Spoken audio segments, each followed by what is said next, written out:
Moción de censura contra Rajoy tambalea en España. En definitiva, lo más probable es que la iniciativa del PSOE no llegue a buen puerto, pero en cualquier caso a la oposición española le queda una buena oportunidad para dar fin a la era Rajoy. España asiste a una nueva coyuntura política en su historia y el gobierno de Mariano Rajoy a uno de sus peores capítulos tras casi 7 años en el poder. Las condenas contra varios exfuncionarios del oficialista Partido Popular que abre PP que cierra, por 2 graves tramas de corrupción, ver radiografía, generaron el escenario para que el Partido Socialista Obrero Español, PSOE, propusiera, a través de su líder, Pedro Sánchez, debatir el jueves la posibilidad de una moción de censura contra el mandatario y llevarla a votación el viernes. La moción de censura es el instrumento que puede utilizar la oposición parlamentaria, encarnada fundamentalmente por el PSOE y el izquierdista Podemos de Pablo Iglesias, para exigir la responsabilidad política última y total del gobierno. De prosperar este mecanismo, hay 2 escenarios posibles: que el legislativo llame a elecciones o que postule de inmediato a alguno de los líderes de los partidos para reemplazar a Rajoy.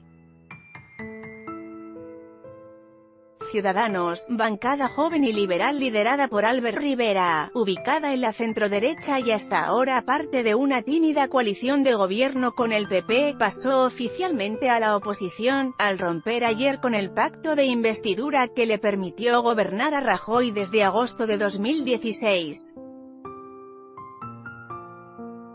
La legislatura está agotada, no daremos más apoyo al PP, dijo Rivera en rueda de prensa. No obstante, anunció que su postura difiere de quienes llamaron a debatir la moción de censura, los socialistas, en el sentido en el que Ciudadanos quiere convocar a elecciones anticipadas, mientras que el PSOE espera nombrar el reemplazo desde el Congreso. Con que Rajoy anuncie elecciones, Sánchez retira la moción. Nadie entendería que la mantuviera, agregó Rivera. De este modo se margina del necesario apoyo para lograr la moción, pero cierra las puertas al alicaído Rajoy. Pronóstico pesimista: resta esperar al jueves, día en que empiezan las deliberaciones en Madrid. No obstante, el colombiano analizó con expertos en política española las claves de esta iniciativa y sus posibles implicaciones. En opinión de Víctor Corcova Herrero, escritor andaluz y columnista político del diario Siglo XXI, el hecho de que se requiera mayoría absoluta para que la moción prospere, 176 votos, en un escenario de fragmentación parlamentaria y con las notables diferencias entre PSOE y Ciudadanos, hace muy difícil que esto ocurra. De cualquier forma, la moción de censura lleva consigo siempre un espíritu constructivo y esto es bueno. En consecuencia, prospere o no, es un procedimiento democrático verdaderamente enriquecedor, aseguró. Humberto Montero, columnista del diario La Razón, señaló que, de momento el único respaldo es de Podemos. El otro agravante es que ni siquiera él va a defender la moción, puesto que lidera el PSOE pero no desde el Congreso.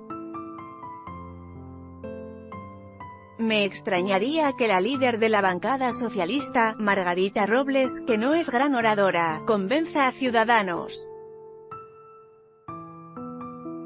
No obstante, para Adolfo Vidal, director del portal Crónica Económica, está quedando claro que esto es el inicio del desgaste de la administración Rajoy y tal vez el preámbulo de una nueva era de hegemonía en España. Lo previsible es que aumenten las dificultades para el PP a la hora de sacar proyectos de ley. El gobierno está en minoría y cuenta solo con el respaldo de Ciudadanos en cuestiones administrativas. No obstante, en lo político está peor. Si yo fuera líder del PSOE, retiraría la moción de censura, no es necesaria, y me centraría en desgastar a Rajoy desde el Congreso, quitarle los votos desde ahí. Resta ver si esa idea entra en la estrategia de Rivera o Sánchez tras un posible fracaso de la moción. Contexto de la noticia: radiografía. Los casos que tienen al PP acorralado. El 24 de mayo, por primera vez en la historia de España, fue condenado un partido político en conjunto por corrupción.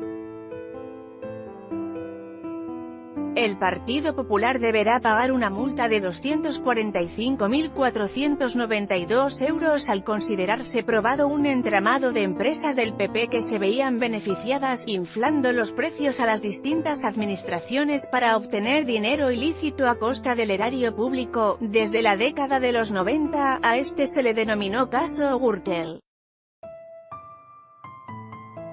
Por otra parte, el mecanismo para realizar esos pagos, una nómina alterna, clandestina e ilegal, fue llamado el caso Bárcenas. Por estos hechos fueron condenados el exministro Eduardo Zaplana, el extesorero del PP Luis Bárcenas, Rosalía Iglesias, su esposa, Francisco Correa, Guillermo Ortega y Pablo Crespo.